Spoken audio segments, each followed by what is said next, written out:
Alors, dans cette leçon 5 sur les relations linéaires, nous allons nous intéresser à ces trois objectifs d'apprentissage ici et je vais les prendre les uns après les autres. Donc, le premier, c'est de déterminer à partir d'une équation donnée la valeur manquante dans une paire ordonnée. Alors, tout simplement, ça veut dire que on va vous donner soit une formule, soit une équation, ce qui est à peu près la même chose. Et puis, on va vous demander de calculer une des valeurs quand on vous donne une des valeurs, donc la valeur d'une des variables, quand on vous donne la valeur pour l'autre variable. Alors, le premier exemple ici, c'est on vous donne une formule qui donne la distance parcourue, mettons par une voiture en fonction du temps. Et puis, on va vous poser une question en vous disant, par exemple, quelle est la distance parcourue après 3,5 heures. Alors ici, le 95, ça représente la vitesse en kilomètres heure. Okay.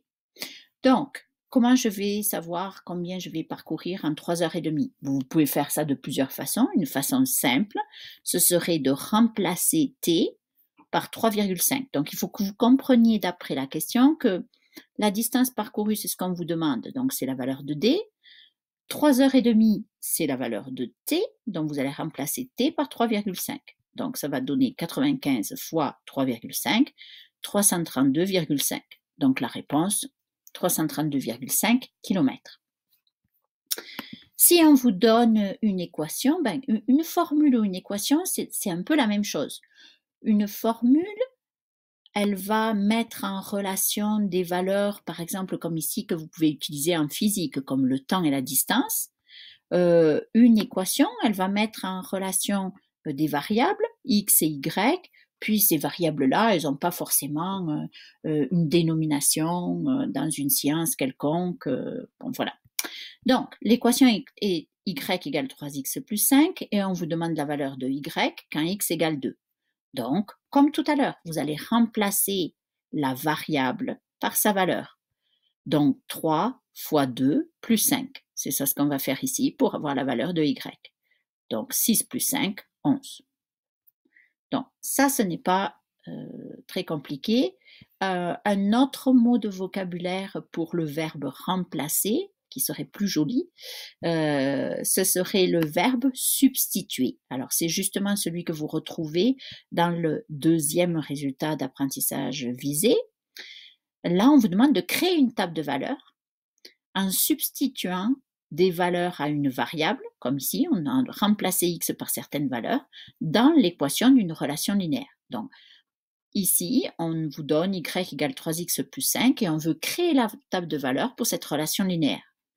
Donc, ce que vous venez d'apprendre à faire avec une valeur, dans le 1.1, vous devez le faire à plusieurs reprises pour différentes valeurs de x. Et comme ça, vous avez votre table de valeurs. Donc ici, c'est vous qui choisissez, en principe, à moins qu'on vous donne des valeurs spéciales, sinon c'est vous qui choisissez les valeurs de x à mettre dans votre table de valeurs. Moi, j'aime bien toujours inclure des valeurs négatives, donc j'ai commencé avec moins 1, 0, jusqu'à 3. Vous auriez pu faire moins 5 à 0, vous auriez pu faire 0 à 5, bon, c'est vous qui choisissez. Et ensuite, donc ici vous avez les valeurs de x, vous allez mettre les valeurs de y en dessous, et comment vous faites? Vous remplacez x par sa valeur. Donc 3 fois moins 1 plus 5, ça fait moins 3 plus 5, 2, hop, on écrit 2 ici. Et ainsi de suite.